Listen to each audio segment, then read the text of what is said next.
unfortunately, those parents and those poor children, those innocent ones, will now be in a country where there are no laws, there is no redress, and where it has been a refuge for fugitives and for wanted criminals for many years.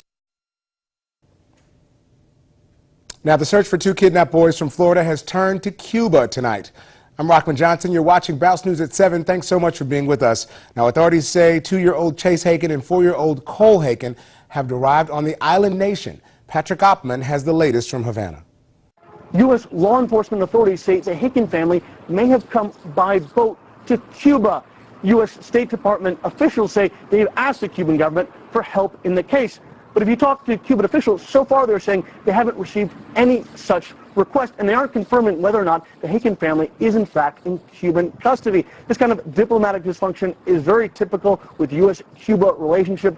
For years now, the Cuban government has simply refused U.S. requests to extradite dozens of American fugitives living in Havana. It's not clear, though, if they would extradite someone like the Hakens, who are accused not of political crimes, but of something more along the common lines of fleeing with their children, more of a domestic-type case. But as of right now, the Cuban government is remaining very, very tight-lipped. This is simply one place where the American legal system has no sway. While there is an American diplomatic mission in Havana, there are no formal U.S.-Cuban diplomatic relations. So the Haken family may be taking advantage, if they are in Cuba, of this delicate relationship and may be exploiting the fact that, at least for U.S. authorities, they really have no way to force the Cuban government to send this family back to the United States.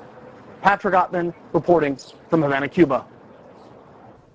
Now, of course, this is a developing story, so we're learning more and more as the story evolves. And what we've understood now is that the Cuban government has released a statement where they're saying that they will cooperate with the United States government. Again, the Hakens have been found in Cuba.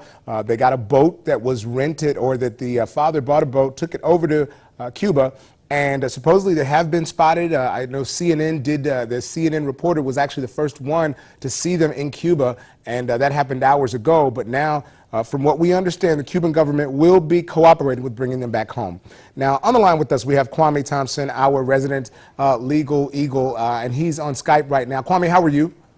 Good evening. I'm fine, Rockman. Let's delve right into it. International law. I know that this case, it gets really, really interesting. How does international law work here? Does Cuba have to give the kid back, since legally, even though biologically those are his parents, but legally he is supposed to be in custody of his grandparents in Central Florida?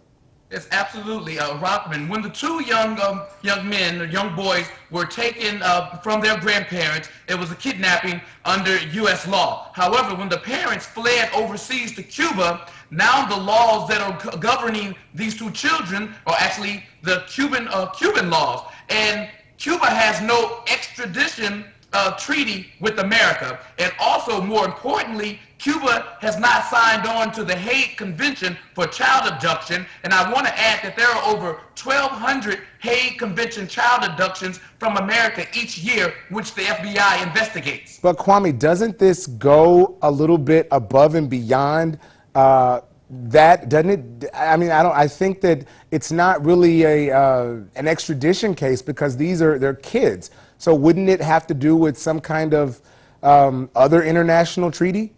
Well, the extradition would have to come into play with the father, who has been charged and who is wanted on several guns and weapons and drug charges. However, with the children, as I said, more importantly, Cuba has not signed on to the Hague Convention for child abduction.